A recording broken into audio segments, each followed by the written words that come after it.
रामपुर के छोटे से कस्बे में दो दोस्त रहते थे, विक्रम और समीर। दोनों की दोस्ती बचपन की थी, लेकिन वक्त ने दोनों को अलग अलग मोड़ पर खड़ा कर दिया था। समीर का अपना एक छोटा सा ढाबा था, जहां उसके हाथ के बने कबाबों का जबरदस्त स्वाद था, जबकि विक्रम बेरोजगार था और दर दर भटक रहा था। यार समीर, किस्मत ही खराब है। 3 महीने से शहर के चक्कर काट रहा हूँ, लेकिन कहीं कोई काम नहीं मिल रहा। ऐसा लगता है जैसे मेरी जरूरत ही किसी को नहीं है। अरे भाई, तू इतना परेशान क्यों होता है? जब तेरा यार यहाँ बैठा है तो फिक्र किस बात की? देख, मेरा कबाब का काम अब अकेले नहीं संभलता। ग्राहकों की भीड़ होती है, मसाले तैयार करना, हिसाब रखना, सब कुछ अकेले करना मुश्किल हो रहा है। तू कल से मेरे साथ लग जा। तेरे ढाबे पर मैं वहां क्या करूंगा? देख विक्रम, तू हाथ बटाएगा तो मेरा बोझ कम होगा और बदले में तुझे रोज की दिहाड़ी भी मिलेगी। खाली बैठने से तो अच्छा है कि कुछ कमा ले। पैसे मिलेंगे? चलो, खाली बैठने से तो बेहतर ही है। ठीक है समीर, कल सुबह मिलता हूँ। अगले दिन से विक्रम समीर के साथ काम करने लगा। समीर के ढाबे से उठती कबाबों की खुशबू पूरे बाजार में फैलती थी। शाम होते होते वहाँ ग्राहकों का तांता लग जाता। विक्रम पहली बार इतना काम देख रहा था। समीर भाई, आज तो सांस लेने की फुर्सत नहीं मिली। लग रहा है आज गल्ला जमकर भरा है। हाँ भाई, आज लगभग 3500 की बिक्री हुई है। वाकई अच्छा दिन रहा। तो फिर मेरा हिस्सा? आज तो मेहनत बहुत हुई है। बिल्कुल, ये ले तेरी मेहनत के 500 रुपए। सिर्फ 500? समीर, कमाई 3500 हुई और मुझे सिर्फ इतना? भाई, बात को समझ। इस कमाई में से गोश्त, कोयला, मसालों के दाम, दुकान का किराया और बिजली का बिल भी देना होता है। सब काट कूट कर जो बचता है वो मुनाफा है। उस हिसाब से 500 रुपये तेरे लिए सही हिस्सा है। ठीक है, तेरी दुकान, तेरे नियम। विक्रम ने पैसे तो ले लिए, लेकिन उसके मन में एक जलन की चिंगारी सुलग उठी थी। उस रात वह अपने कमरे में छत को ताकते हुए सोच रहा था। मेहनत मैं बराबर की कर रहा हूँ, पर मलाई सिर्फ समीर खा रहा है। 3500 में से 3000 उसके और सिर्फ 500 मेरे। क्या मैं उसकी गुलामी करने के लिए पैदा हुआ हूँ? लालच का वह जहरीला बीज अब धीरे धीरे विक्रम के दिमाग में जड़ें जमाने लगा था। उसे अब समीर की दोस्ती नहीं, बल्कि उसका गल्ला दिखाई दे रहा था। अगले कुछ दिनों तक काम चलता रहा, लेकिन विक्रम का मन अब काम में कम और समीर के गल्ले पर ज्यादा था। समीर अपनी धुन में मग्न ग्राहकों को खुश करने में लगा रहता, जबकि विक्रम चुपचाप कोने में बैठकर हिसाब लगाता रहता। विक्रम भाई, देख, आज तो रिकॉर्ड तोड़ भीड़ है। ऐसा लग रहा है आज 5000 का आंकड़ा पार हो जाएगा।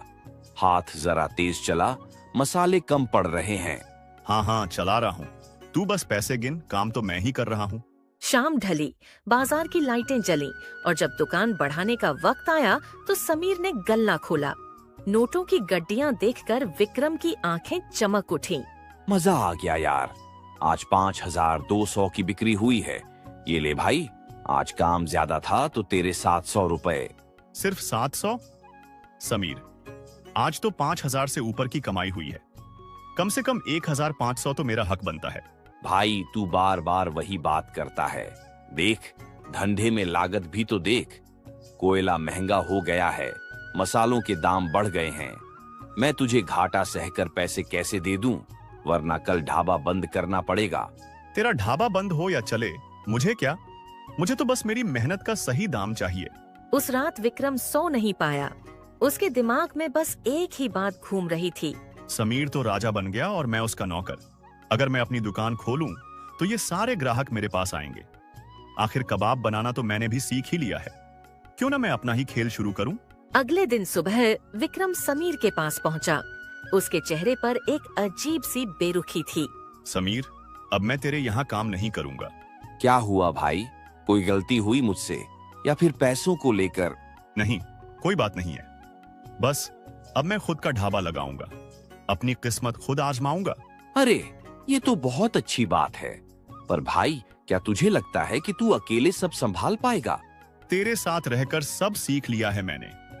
अब देख, रामपुर में मेरा नाम कैसे गूंजता है। विक्रम ने अपनी बरसों की जमा पूंजी और समीर से मिली दिहाड़ी के पैसे निकाले। उसने करीब 8,000 रुपए में एक पुराना ठेला खरीदा, कुछ कोयले और मसाले जुटाए और ठीक उसी गली में समीर के ढाबे से महज 50 कदम की दूरी पर अपना नया ठेला खड़ा कर दिया। अब आएगा मजा। अब देखूंगा समीर के पास कौन जाता है। लेकिन हकीकत कुछ और ही थी।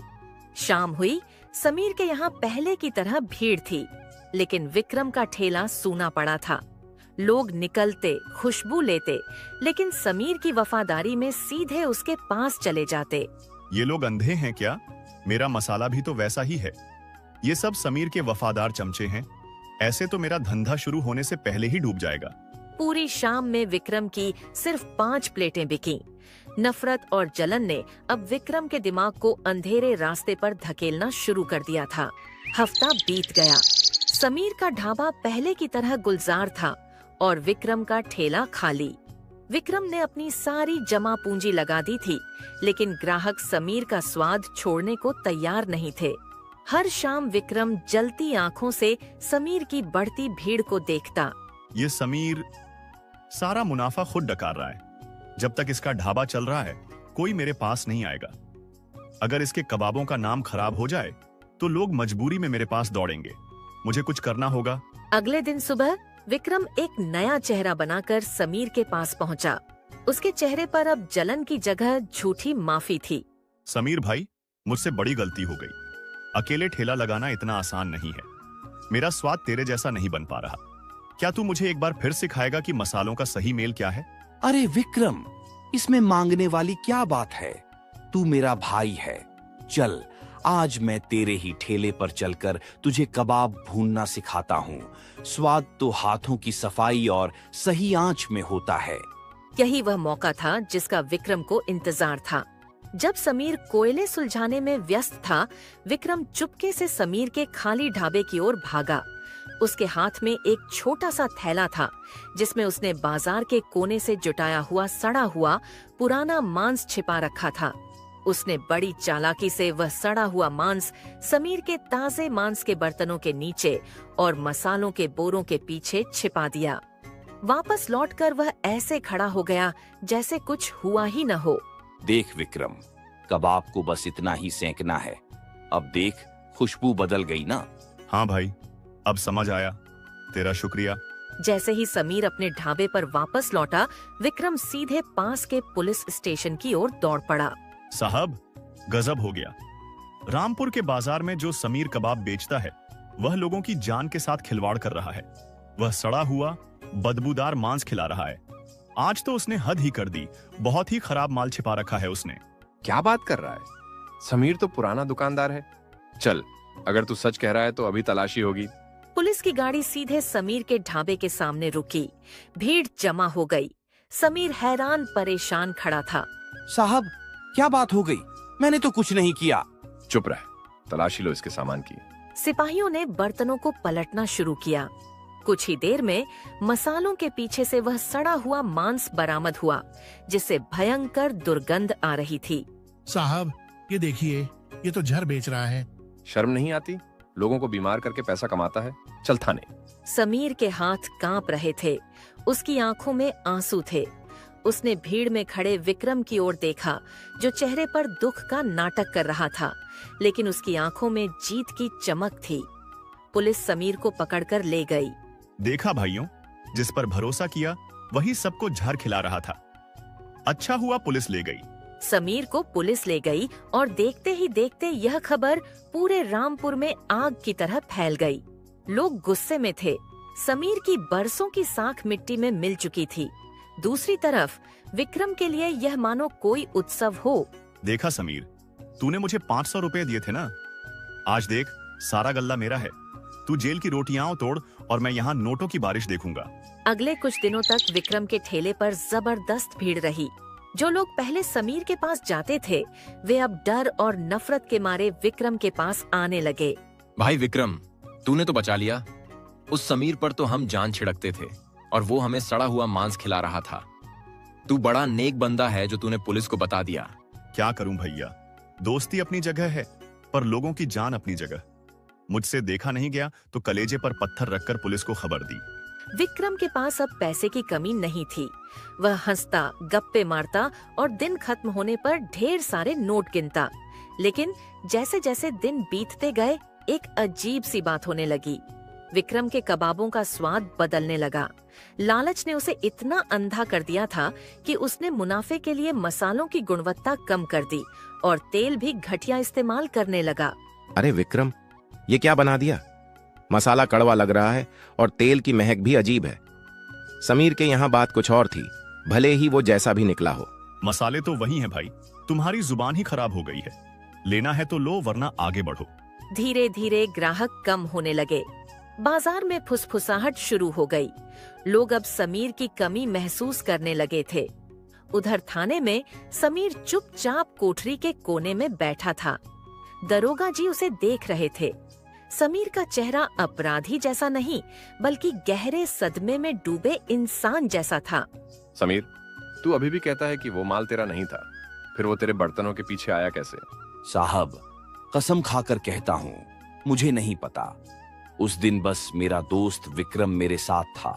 वो तो मुझे सिखाने आया था। विक्रम, वही जिसने रिपोर्ट लिखवाई, वो तेरे साथ था उस दिन? दरोगा जी तजुर्बेकार इंसान थे।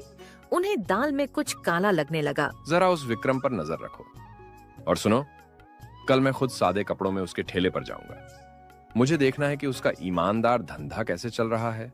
अगली शाम दरोगा जी एक आम ग्राहक बनकर विक्रम के ठेले पर पहुँचे। उन्होंने कबाब का ऑर्डर दिया। विक्रम ने लापरवाही से कबाब परोसे। भाई, सुना है तूने उस धोखेबाज समीर को पकड़वाया था? बड़ा नाम है तेरा। हाँ साहब, वो तो मेरी ही नजर थी, वरना वो तो पूरे शहर को बीमार कर देता। वैसे एक बात बता, तुझे कैसे पता चला कि उसने सामान कहाँ छिपाया है? तलाशी में तो पुलिस को भी वक्त लगा था, पर तूने बिल्कुल सही जगह बताई थी। विक्रम का हाथ अचानक रुक गया। उसकी पेशानी पर पसीने की बूंदें चमकने लगीं। वो तो बस अंदाजा था साहब, शक हुआ तो बता दिया। दरोगा जी की पारखी नजरों ने विक्रम के चेहरे का उड़ता हुआ रंग देख लिया था। विक्रम, तूने बताया नहीं? तू तो समीर का दोस्त था, फिर तूने उसके बर्तनों की गहराई तक जांच कैसे कर ली? क्या तुझे पहले से पता था कि सामान कहाँ रखा है? अरे साहब, वो तो बस इत्तेफाक था। मैं तो बस नेक काम कर रहा था। दरोगा ने अपना कोट निकाल और पुलिस वाली वर्दी दिखाई। पुलिस को देखकर विक्रम डर गया। नेक काम या गंदा खेल? कल रात मैंने समीर से बात की। उसने बताया कि जिस दिन मैंने छापा मारा, उस दिन सिर्फ तू ही उसके ढाबे के अंदर गया था। और आज तेरी घबराहट चीख चीख कर सच बोल रही है। सिपाहियों, इसे पकड़ो। जैसे ही पुलिस ने विक्रम को पकड़ा, वह घुटनों के बल गिर पड़ा। भीड़ जो कल तक विक्रम को मसीहा मान रही थी, अब नफरत से उसे देखने लगी। साहब, मुझे माफ कर दो। लालच ने मेरी बुद्धि हर ली थी। मुझे लगा समीर का धंधा चौपट कर दूंगा तो मैं अमीर बन जाऊंगा। वो सड़ा मांस मैंने ही रखा था। मुझे माफ कर दो। क्यों विक्रम, क्या मिल गया तुझे ये सब करके? क्या अब तू उन नोटों के साथ चैन की नींद सो पाएगा? समीर भाई, मुझे सजा मिलनी चाहिए। मैंने दोस्ती का गला घोंटा है। मुझे लगा 500 रुपये कम है, पर अब समझ आया कि मेहनत की रोटी का स्वाद ही अलग होता है। साहब, इसने जो किया उसकी सजा इसे मिल चुकी है। इसकी अंतरात्मा इसे ताउम्र कचोटती रहेगी। मैं इसे माफ करता हूं। मैं नहीं चाहता कि एक पुरानी दोस्ती का अंत सलाखों के पीछे हो। दरोगा जी ने विक्रम को कड़ी चेतावनी देकर छोड़ दिया, लेकिन उसकी साख और उसका ठेला हमेशा के लिए खत्म हो चुके थे। अगले दिन समीर का ढाबा फिर से खुला, लेकिन इस बार उसके साथ विक्रम भी था, मगर एक मालिक की तरह नहीं, बल्कि एक सच्चे मददगार की तरह। सच कहा भाई, जो लालच में जीता है वह कभी सुकून नहीं पा सकता। अब से मेरा ईमान ही मेरी असली पूंजी है। आशा है कि आपको रामपुर की यह कहानी पसंद आई होगी।